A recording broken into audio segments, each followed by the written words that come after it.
Everyone knew him as the strong one, the calm one, the reliable one, the friend who never panicked, never complained, never asked for much. When someone was breaking down, they went to him. When someone needed advice, he listened. When someone felt lost, he helped them find their way. And he did it quietly, without making it about himself. Because that's who he was. People admired him for it. They trusted him. They leaned on him. And slowly, they stopped seeing him as someone who could ever struggle. He learned early on that strength made people comfortable. When he stayed calm, others felt safe. When he stayed silent, others spoke freely. So he became the listener, the anchor, the one who held things together. He carried other people's worries like they were his responsibility, their fears, their secrets, their pain. And every time he helped, he felt useful, needed, important. No one noticed that he was never asked how he was doing. When he felt overwhelmed, he told himself it wasn't a big deal. Other people had it worse. When he felt lonely, he blamed himself for feeling weak. Strong people don't feel lonely, right? So he swallowed it. He smiled when he was tired. He joked when he was empty. He showed up when he wanted to disappear. Because if he ever stopped being strong, he didn't know who he would be to them. Late at night, when the noise of the world faded, the weight became heavier. That was when it hit him. The quiet. No messages asking if he was okay. No calls just to check in. Only silence. He replayed conversations in his head. Moments where he helped. Times he showed up.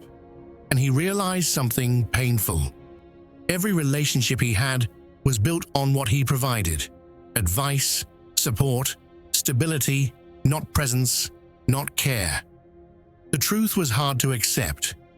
People didn't ignore him because they didn't care. They ignored him because they believed he didn't need anything.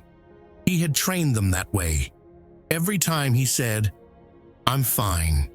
Every time he said, "Don't worry about me." Every time he showed strength when he should have shown honesty. He became invisible behind his reliability.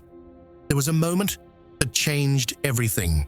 Nothing dramatic, no argument, no betrayal, just exhaustion. Someone asked him for help again, and for the first time, he felt nothing. No anger, no guilt, just emptiness. So, he didn't respond right away. Hours passed, then days, no follow-up, no concern. That silence said more than any words ever could. That's when he stopped reaching out, not to punish anyone, not to test loyalty. He was simply tired of being strong alone. Days went by, then weeks, and almost no one noticed. The world kept moving. People found someone else to lean on. And in that quiet space, he finally faced the truth. He was the friend who never needed help because no one ever imagined he could. It hurt, not because people left, but because they never really arrived for him in the first place. He had been surrounded, yet deeply alone. And for the first time, he allowed himself to feel that pain. He didn't rush to fix it. He didn't cover it with humor. He sat with it. Slowly, something began to change. He started speaking up when things hurt. Not loudly, not dramatically, just honestly. Some people didn't like it. They were used to him being easy, quiet, strong. Those people drifted away. And that was okay, because a few stayed. A few listened. A few asked questions he had never been asked before. How are you doing? What do you need?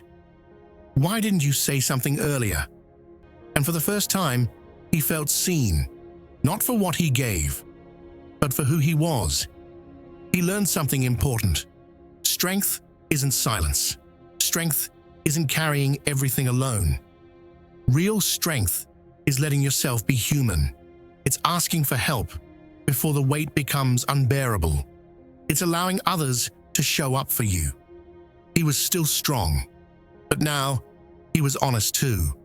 And that changed everything, because even the strongest people need someone to ask, "Are you okay?"